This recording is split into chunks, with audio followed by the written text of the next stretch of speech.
So a lot of people are concerned about overvalued markets. The markets are overvalued. I'm afraid to get in. I just want to park my money in cash.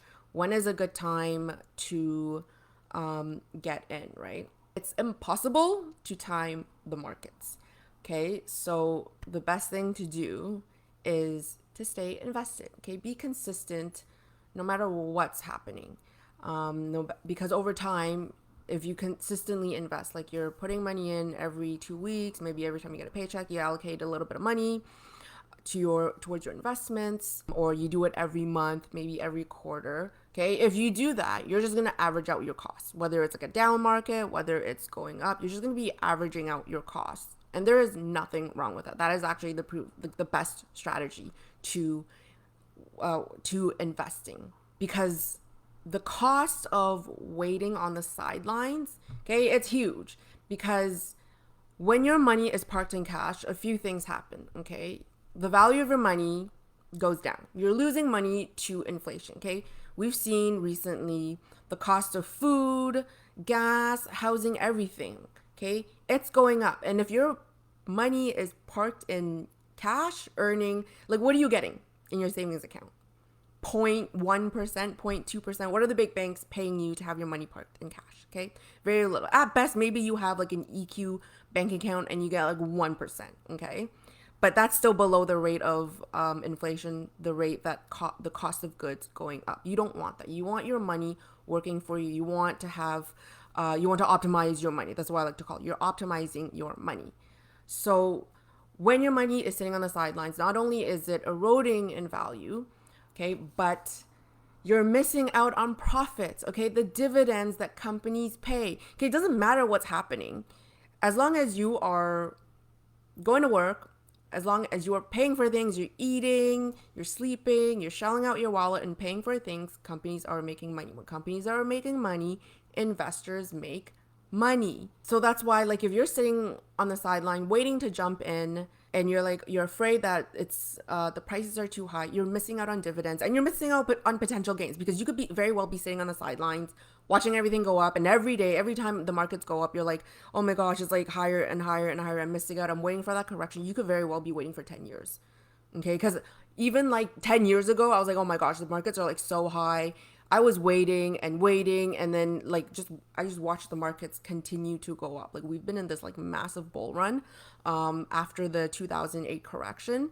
It's huge. Yes, there's probably a correction coming, right? And there are certain industries, certain companies that are more overvalued than other industries. Waiting is not really very optimal.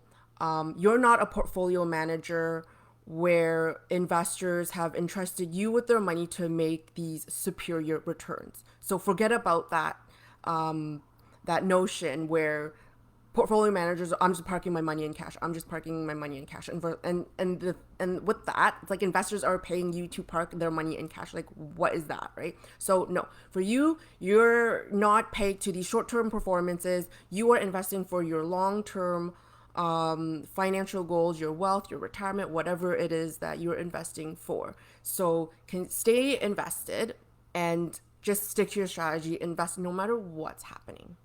Most actively managed funds, those portfolio managers, they underperform mainly because the fees are pretty high, like 2% ish. Okay, and if you think about it, if everyone's more or less invested in the same thing, everyone should be earning like around the same return. But then if you deduct 2%, that just they're gonna be put below the average, right? But also, like, managing $2 billion is very different from managing like a $200,000 portfolio, right? Or $2,000, $20,000 portfolio. It's very different. Okay, so it is challenging for portfolio managers to earn an above average return, especially when they're managing so much money. Okay, so different strategy.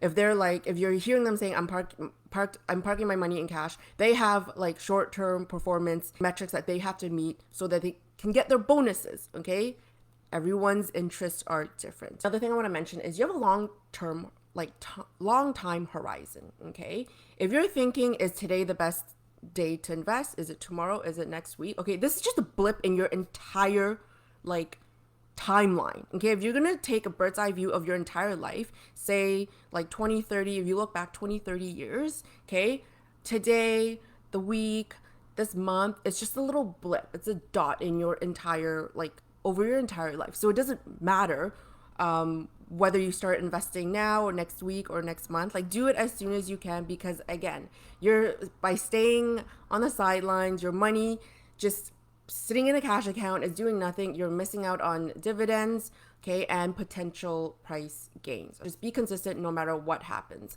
Okay, we've seen over the last year what this pandemic has done to us. Okay, like, everyone's still alive. Most people are still alive. Okay, some companies have absolutely killed it during this pandemic.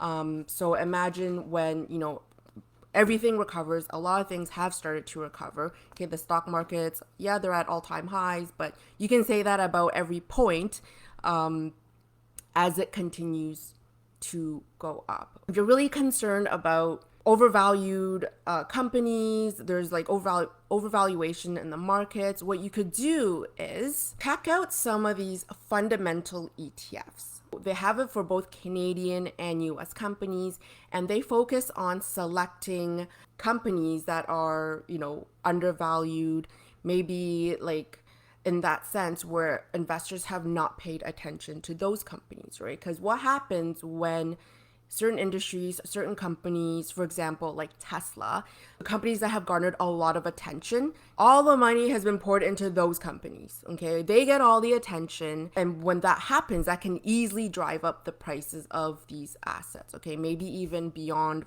like its fair market value, its fair valuation. Okay, so all the money, attention's been drawn to other companies, leaving those other companies that didn't really get much love, okay, they end up being maybe undervalued. Fundamental ETFs, I know BlackRock has them, maybe Vanguard. So look at the big ETF providers. They have these, what they call fundamental ETFs. And even if you're looking for undervalued companies, you go into those ETFs and then you check out the individual holdings that they have.